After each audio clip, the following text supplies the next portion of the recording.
Di dalam hadis kudusi, di situ Allah sampaikan, perbaiki sholatmu, saya akan perbaiki kehidupanmu. Buktikan imanmu, saya akan buktikan kasih sayangku. Apa yang pertama dilakukan Bapak Ibu? Sucikan hati. Sucikan hati.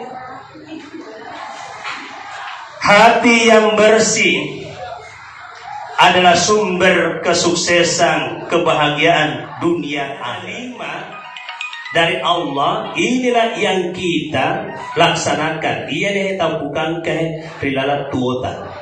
Pagasingi sahadata, pagasingi sampajata, pagasingi puasata, seketa hajita. Kalau ini yang 5 sudah dimiliki, kapan saja malakal maut datang menjemput kita, insya Allah pasti kita selamat. Sesuai dengan kata Rasulullah, kana ma'iyya fil jannah. Jadi seperti itu Bapak Ibu.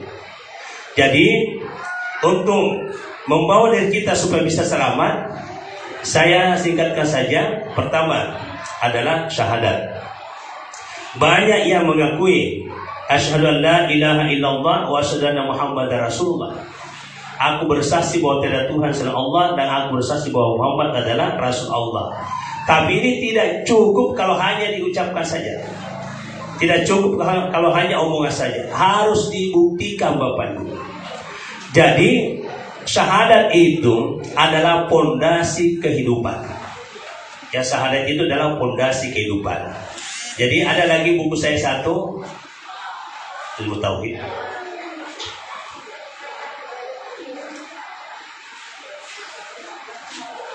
Ini buku ketiga. Jadi ini syahadat, pondasi kehidupan.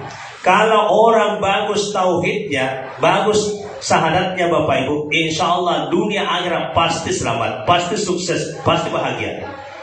Dalam perjalanan saya menulis buku ini, ternyata syahadat itu adalah ibaratnya pohon kayu adalah akar.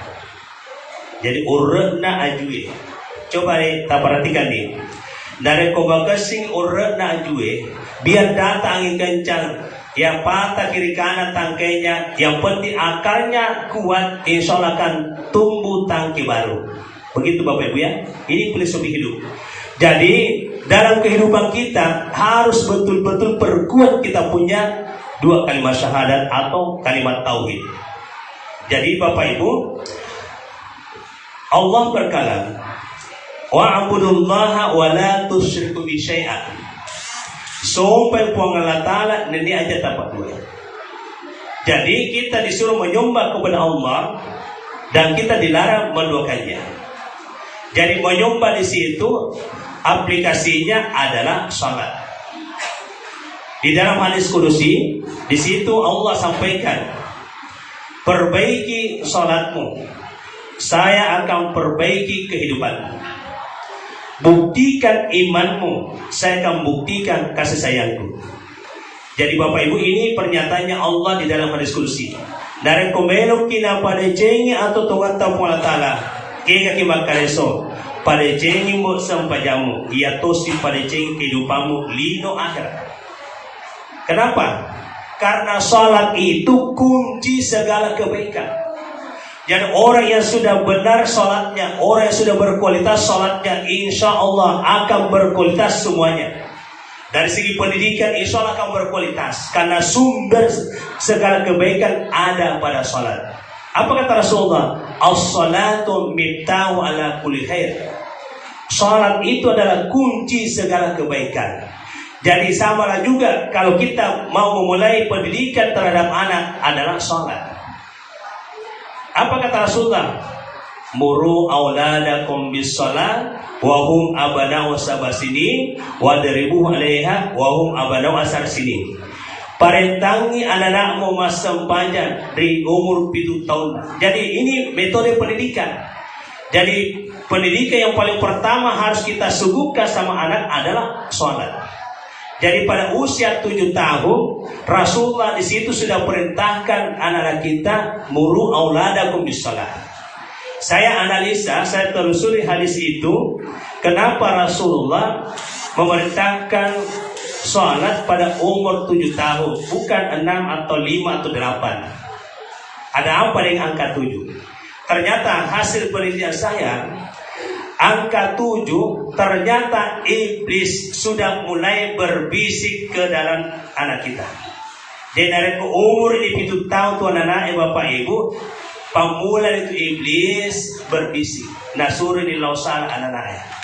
Anak di bawah umur 7 tahun itu masih lugu itu, apa yang dia lihat, apa yang dia dengar, dia sampaikan semua itu. Nah, kalau 7 tahun ke atas itu mega tuh anak-anak membeleh. Tapi kalau di bawah 7 tahun itu dia pegang itu membeleh. Pokoknya apa dia lihat dia sampaikan, apa dia lihat dia sampaikan. 7 tahun ke atas itu baru anak-anak itu mulai berdusta. Nasabah engkau iblis mak biji. Jadi itulah sehingga pada usia 7 tahun ini tua-tuai pak guru ni anak tak. Tapi kebanyakan orang tua nasuruh ni anak nama sempanya alina dina sempanya. Nasuruh lokal masih sempanya alina mau rimolana. Ini juga pendidikan salah. Ya. Rasulullah teladan, laqad kana lakum fi rasulillah uswatun hasanah. Jadi intinya ya Nabi ta de napau ya tujuh macam mangge de napau kira daya sebelum nak bugawan alina. Jadi dia buktikan dulu baru dia sampaikan. Jadi pendidikan yang paling bagus itu Bapak Ibu adalah praktek. Jangan banyak ngomong. Buktikan saja. Ya saya mau buktikan, tapi mic-nya satu. Saya turun dari mimbar ya. Jadi saya mau kombinasikan ini. Bapak Ibu yang dirahmati Allah, tapi siapa yang mau masuk surga angkat tangannya?